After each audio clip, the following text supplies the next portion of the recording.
Friends, welcome to my channel. ఈరోజు ఈ video మనం దేని గురించి చూడబోతున్నాం అంటే 2016లో చెన్నైలో జరిగిన ట్రైన్ రాబరీ గురించి ఈరోజు మనం చూడబోతున్నాం. Let's get in the video. ఈ ఇన్సిడెంట్ ఎప్పుడు జరుగుతుందంటే 8th August 2016లో సేలం జంక్షన్ నుంచి చెన్నై ఎగ్మోర్ వెళ్ళే ఒక ట్రైన్లో ఆర్బీఐకి సంబంధించిన ఒక సీల్ కోచ్ని అటాచ్ చేస్తున్నారు. ఆ సీల్ కోచ్ లోపల ఏముందంటే 500 అండ్ 1000 రూపాయల నోట్లు ఆ సీల్డ్ కోచ్లో 220 సపరేట్ బాక్సెస్లో పెట్టారు. ఆ కోచ్ల వాల్యూ ఏం చెప్తున్నా అంటే 342 కోట్లుగా ఆర్బీఐ ఎస్టిమేషన్ ఇచ్చింది. సీల్డ్ వ్యాన్తో బాధితే 4-5 పోలీస్ ఆ ట్రైన్లో ట్రావెల్ అవ్వడం స్టార్ట్ చేస్తున్నారు. ఆ పోలీస్ ఒక్కొక్క రైల్వే స్టాప్కి వచ్చేటప్పుడు దిగి ఆ సీల్డ్ వ్యాన్ సేఫ్గా అని చెప్పేసి చెక్ చేస్తూ వస్తున్నాను. ఏమైనా ఆ సీల్డ్ వ్యాన్ దగ్గర వచ్చి ఏమైనా నోట్ చేస్తున్నానని చెప్పేసి చెక్ చేస్తా చెన్నై ఎగ్మోర్ స్టేషన్ని అరౌండ్ 4 AM రీచ్ అవుతున్నారు. చెన్నై ఎగ్మోర్ స్టేషన్ని రీచ్ అయిన తర్వాత ఆ మణివున్న కోచ్ని మట్టి సపరేట్ చేసేసి చెన్నై స్టేట్ పెట్రోల్ స్టేషన్కి తీసుకెళ్తున్నారు police officers. Chennai state station reach అయిన ఉడనే ఆ పోలీస్ ఆఫీసర్స్ ఆర్బీఐ ఆఫీసర్స్కి ఇన్ఫర్మేషన్ పాస్ అవుతున్నారు. ఆ ట్రైన్ కోచ్ మణివన్న ట్రైన్ కోచ్ స్టేట్ బస్ స్టేషన్కి రీచ్ అని చెప్పేసి అరౌండ్ 10 AMకి ఆ మణివన్న రైల్వే స్టేషన్కి రీచ్ అవుతారు. రీచ్ అయిన తర్వాత ఆర్బీఐ ఆఫీసర్స్ ఆ మణివన్న కోచ్ సీల్ని ఓపెన్ చేసి ఆ డోర్ ఓపెన్ చేసి చూసినప్పుడు అందరికీ ఒక పెద్ద షాక్. ఏంటంటే ఆ మణివన్న కోచ్ రూఫ్ టాప్లో ఎవరో ఒక మనిషి దూరేంట స్పేస్లో కట్ చేసి నోట్ చేస్తారు. And army officers and police officers ఆ కంపార్ట్మెంట్ లోపల దూరి చూసినప్పుడు ఆ కంపార్ట్మెంట్లో ఉన్న 4 బాక్స్లో డబ్బులన్నీ వ్యానిష్ అయిపోయింది. రాబ్ అయిన ఆ డబ్బులు వాల్యూ ఎంత అని చెప్తున్నారంటే 5,80 లక్షలు అని చెప్పేసి ఆర్బీఐ రిపోర్ట్ చేసింది. ఆఫీసర్స్ ఆ డబ్బులు మిస్ అవ్వని చూసి డబ్బులు గాడ్ చేయడానికి వచ్చిన పోలీస్ మీద డౌట్ కూడా స్టార్ట్ చేస్తారు. కానీ ఆ పోలీస్ ఆఫీసర్స్కి డబ్బులు మిస్ అని చెప్పేసి కొంచెం కూడా ఐడియా లేదు. ఈ షాక్ చేసిన ఈ కేసు 2వ CBCID చేతిలోకి హ్యాండ్ ఓవర్ చేస్తున్నారు. CBCID ఈ కేసు ఇన్వెస్టిగేషన్ చేయడానికి 3 సపరేట్ టీమ్ని అలొకేట్ చేస్తున్నారు. ఒక టీం వచ్చేసి టెక్నికల్గా ఈ రాబరీ ఎలా జరుగుతుందని చెప్పేసి టీం 1 ఇన్వెస్టిగేషన్ స్టార్ట్ చేశారు. టీం 2 వచ్చేసి ఈ కేసులో ఇన్వాల్వ్ అయిన అన్ని ఆఫీసర్స్ని ఇంటరాగేట్ చేయడం స్టార్ట్ చేశారు. టీం 3 వచ్చేసి ఇలాంటి ట్రైన్ రాబరీ ఎక్కడ ఇండియాలో జరిగిందా, దాంట్లో ఎవరైనా ఇన్వాల్వ్ అయ్యారో వాళ్ళ లిస్టు చెక్ చేయడం స్టార్ట్ చేశారు.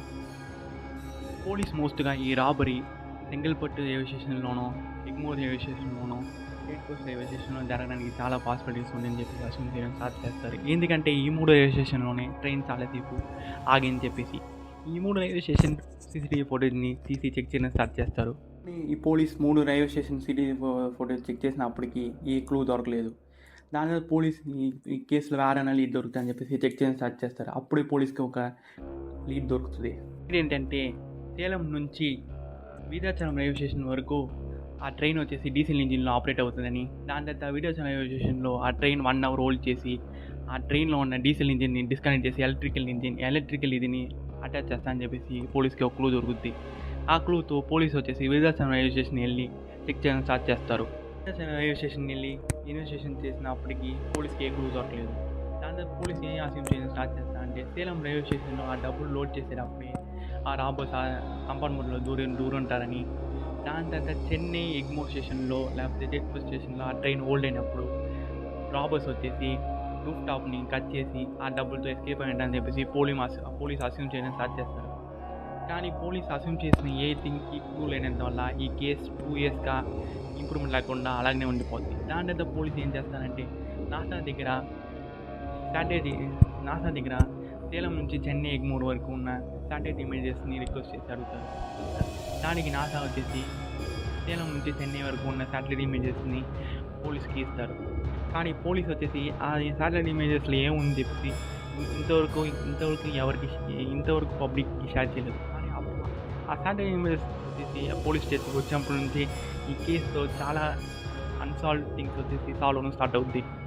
పోలీస్ నాసా ఇచ్చిన శాటిలైట్ ఇమేజ్ యూస్ చేసి ఆ ట్రైన్ ట్రావెల్ అయిన రూట్లో ఉన్న 100 సెల్ ఫోన్ టవర్స్లో కాల్ మాట్లాడిన 100 నంబర్స్ని రిస్టోర్ చేయడం స్టార్ట్ చేస్తారు. రిస్టోర్ చేసిన తర్వాత పర్టికులర్గా ఆ ట్రైన్ రూట్లో కంటిన్యూస్గా ఏ నెంబర్స్ నుంచి కాల్ కంటిన్యూస్గా మాట్లాడేవాళ్ళు అని చెప్పేసి లిస్ట్ చేసినప్పుడు 11 నార్త్ ఇండియన్స్ నెంబర్ వచ్చేసి నా లిస్ట్లో వస్తుంది. ఆ 11 నార్త్ ఇండియన్స్ వచ్చేసి కంటిన్యూస్గా ట్రైన్ ట్రావెల్ అయ్యే ఒక పర్టికులర్ స్టేషన్ రూట్లో కంటిన్యూస్గా డైలీ మాట్లాడుతుందని చెప్పేసి ఆ పోలీస్ టీం కనిపెడతారు. అప్పుడే పోలీస్ టీం ఉన్న డౌట్స్ పోలీస్ టీమ్‌కి ఉన్న బ్యాంక్ ఆఫీసర్స్ అండ్ ట్రైన్‌ని గార్డ్ చేస్తున్న గార్డ్స్ మీద ఉన్న డౌట్స్ వచ్చేసి నార్త్ ఇండియన్స్ మీద షిఫ్ట్ అవ్వడం స్టార్ట్ అవుద్ది. పోలీస్ ఆ 11 నార్త్ ఇండియన్స్‌ని ట్రాక్ చేసి పట్టుకున్నప్పుడు ఆ 11 నార్త్ ఇండియన్స్ వచ్చేసి కన్‌స్ట్రక్షన్ జాబ్ కోసం తమిళనాడుకి వచ్చారని చెప్పేసి ఆ పోలీస్‌కి తెలిసొస్తుంది. దాంతో పోలీస్ ఈ కేసులో మళ్ళీ మొదట్లో ఎలా ఉన్నారో ఆ స్టేజ్‌కి వెళ్ళిపోతారు. ఏ క్లూ లేకుండా మళ్ళీ జీరో నుంచి ఈ కేసుని ఇన్వెస్టిగేషన్ చేయడం స్టార్ట్ చేస్తారు. ఆ టైంలోనే పోలీస్ మళ్ళీ ఆ సెల్ ఫోన్ టవర్స్‌ని చెక్ చేయడం స్టార్ట్ చేస్తారు. అప్పుడే పోలీస్ ఏం చేస్తారంటే ఆ సెల్ ఫోన్ టవర్స్‌లో ఆ పర్టిక్యులర్ టైంలో యాక్టివ్‌గా ఉన్న సెల్ ఫోన్ నంబర్స్‌ని లిస్ట్ ఔట్ చేసి ఇప్పుడు ఏ నంబర్ డిసాక్టివేట్ చేశా అని చెప్పేసి లిస్ట్ ఔట్ చేయడం స్టార్ట్ చేస్తారు. ఆ టైంలో మళ్ళీ లిస్ట్‌లో ఉన్న నంబర్స్ మళ్ళీ నార్త్ ఇండియన్స్ నేమే వచ్చింది. నార్త్ ఇండియన్స్ ఎక్కడ ఉన్నారంటే చేసి చూసినప్పుడు మధ్యప్రదేశ్‌లో ఉన్నారని చెప్పేసి పోలీస్ టీమ్‌కి తెలిసొచ్చింది. ఇన్ఫర్మేషన్ తెలిసిన వెంటనే పోలీస్ టీమ్ వచ్చేసి మధ్యప్రదేశ్‌కి బయలుదేరుతారు. మధ్యప్రదేశ్‌కి వెళ్ళిన తర్వాత పోలీస్ టీమ్ వచ్చేసి డిఫరెంట్ అయిన కొట్టులో వెళ్ళి పనికి జాయిన్ అవ్వడం స్టార్ట్ చేస్తారు. ఎందుకంటే మోస్ట్‌గా మధ్యప్రదేశ్‌లో క్రిమినల్ గ్యాంగ్స్ అంతా ఒక నెట్వర్క్‌గా ఉంటారు. మోస్ట్‌గా వాళ్ళని వెళ్ళి అరెస్ట్ చేయడం చాలా ఈజీ కాదు. సో దానికోసమే మధ్యప్రదేశ్ వెళ్ళేసి పోలీస్ టీమ్ వచ్చేసి పని చేయడం స్టార్ట్ చేస్తారు. దాని తర్వాత డైలీ పనిచేస్తా ఆ క్రిమినల్స్ కూడా డైలీ మూవ్‌మెంట్స్‌ని ట్రాక్ చేయడం స్టార్ట్ చేస్తారు. పోలీస్ చాలా ఇన్ఫార్మర్స్ హెల్ప్‌ని యూజ్ చేసి ఆ రాబర్‌లో ఇన్వాల్వ్ అయిన 2 క్రిమినల్స్ వచ్చేసి చెన్నై వస్తున్నారని చెప్పేసి ఇన్ఫర్మేషన్ గ్యాదర్ చేస్తారు. ఆ రాబర్స్ వచ్చేసి 12th ఆగస్ట్ 2018లో చెన్నైకి బయలుదేరారని చెప్పి ఇన్ఫర్మేషన్ వచ్చిన వెంటనే పోలీస్ వచ్చేసి ఆ రాబర్స్‌ని వచ్చేసి అరెస్ట్ అని చెప్పేసి ప్లాన్ చేయడం స్టార్ట్ చేస్తారు. ఇద్దరు రాబర్స్ చెన్నై రీచ్ అయిన వెంటనే చెన్నై రైల్వే స్టేషన్‌లో పెట్టి ఆ ఇద్దరు రాబర్స్‌ని అరెస్ట్ చేస్తున్నారు. దాని ఇన్వెస్టిగేషన్ స్టార్ట్ చేసినప్పుడు ఆ ఇద్దరు రాబర్స్ పేరు వచ్చేసి దినేష్ పాతి అండ్ రోగన్ పాతి అని చెప్పేసి పోలీసుకి తెలియడం స్టార్ట్ అవుతుంది. ఇన్వెస్టిగేషన్ చేసినప్పుడు ఆ ఇద్దరు రాబర్స్ వచ్చేసి మేమే రాబరీ చేసాం అని చెప్పేసి ఒప్పుకుంటున్నారు. ఈ ఇద్దరు రాబర్స్ పోలీస్ దగ్గర ఎలా ఈ రాబరీ చేశారని చెప్పి ఎక్స్ప్లెయిన్ చేయడం స్టార్ట్ చేస్తారు.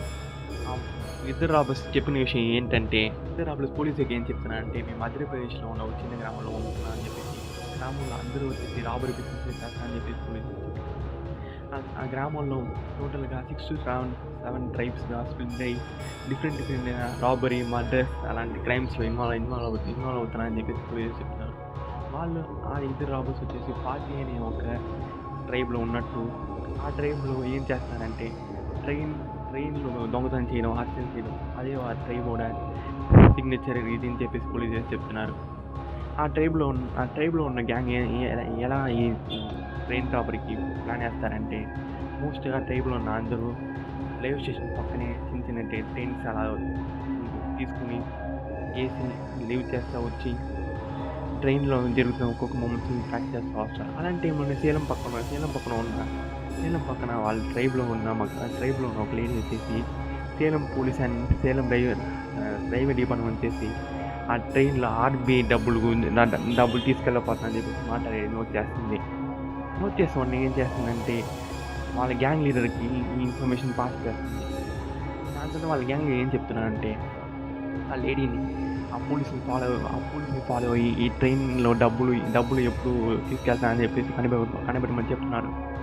అలానే ఆ లేడీ ఆ పోలీసుని ఫాలో రైల్వే స్టేషన్లో ఎప్పుడైనా ఆ పోలీసు వస్తున్నారు ఆ పోలీస్ దగ్గర వెళ్ళి కూర్చుని భాష తెలియదు కూర్చుని ఆ పోలీస్ మాట్లాడిన అన్ని నోట్ చేసుకుని వాళ్ళ గ్యాంగ్ లీడర్కి ఇన్ఫర్మేషన్ పాస్ చేస్తుంది.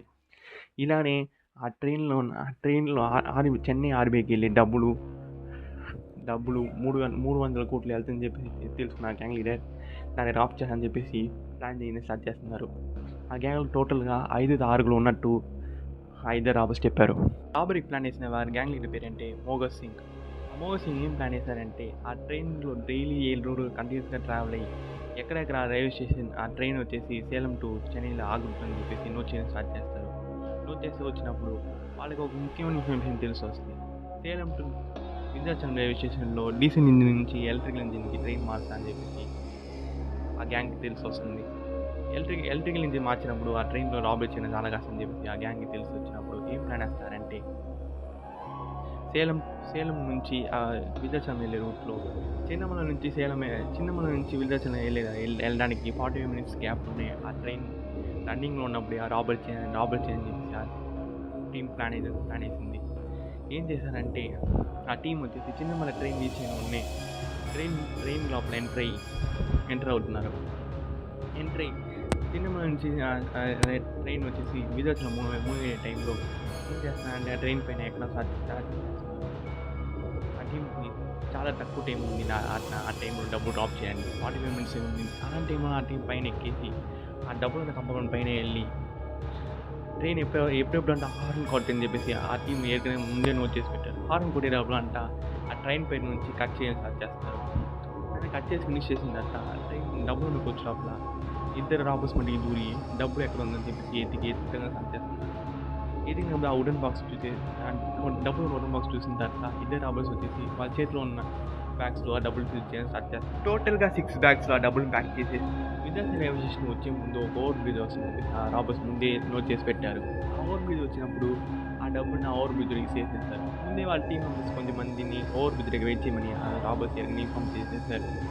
ఓవర్ బ్రిడ్జ్ డబ్బులు ఇచ్చేసిన తర్వాత విద్యార్థి రైల్వే స్టేషన్ ట్రైన్ రీచ్ అయిన ఉన్నాయి కొంచెం స్లోగా అయ్యే టైంలో రాబర్స్ వచ్చేసి ట్రైన్ దిగి ఆ రాబర్స్ వచ్చేసి డబ్బులు ఇచ్చేసిన చోటుకి వెళ్ళి రీచ్ అయిన తర్వాత ఆ రాబర్స్లో టీం ఏర్కొనే కార్తో డబ్బులు పెట్టుకుని రెడీగా ఉన్నారు. రాబర్స్ వచ్చేసి కార్ దిగి ఆ చోటు నుండి ఎస్కేప్ అయిపోయారు. దాని తర్వాత ఏం జరిగిందంటే ఆ డబ్బులు ఓపెన్ చూసాను ఆ రాబర్స్లో షాక్ ఉంది. ఆ డబ్బులు వచ్చేసి చిరిగిపోయిన 500 and 1000 రూపాయలు అవుతుందని చెప్పేసి ఆ రాబర్ ఆ డబ్బులను చూసి షాక్ అవుతున్నారు.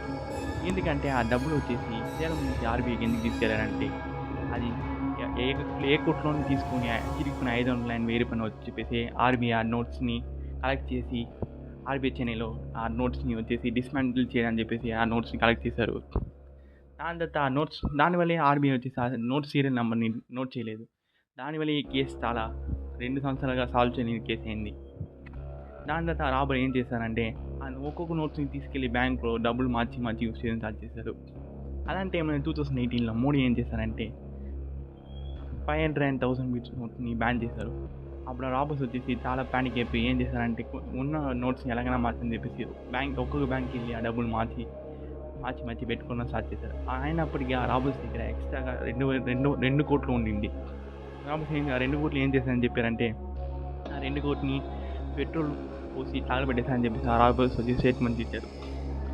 ఇదే ఫ్రెండ్స్ ఇండియాలో జరిగిన one of the most thrilling train robbery case. ఈ వీడియో మీ లాస్ట్ వరకు చూసారంటే ఈ వీడియో మీకు నచ్చిందని ఎక్స్పెక్ట్ చేస్తున్నాను. Thank you for watching this video.